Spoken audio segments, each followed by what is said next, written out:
Joining me now, Zahra, Billoo, Executive Director for the Council on American-Islamic Relations, the San Francisco chapter, joins us live from there. Zahra, good to have you with us. First, how do you see the message that Donald Trump is sending with the signing of this executive order? What do you think that message is? Thanks so much for having me, Ayman. Honestly, the message feels like national security theater.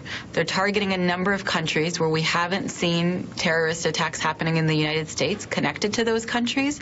And still, he pushes forward this rhetoric of this makes America safer. In reality, what it is a Muslim ban.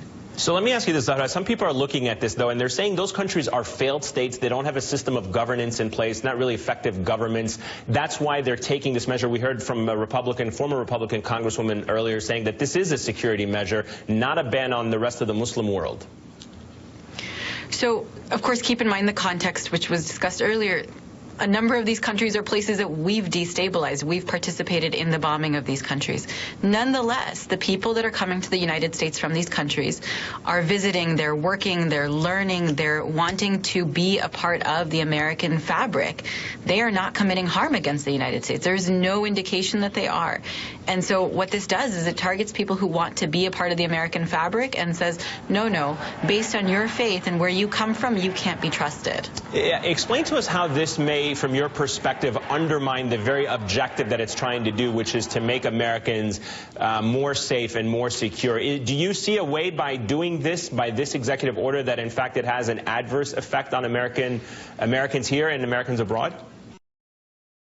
You know, I would say two things about that. One is that it gives us a false sense of security by targeting people who aren't committing terrorist attacks in the United States. That's what makes us less safe, because we're not using our very limited resources effectively.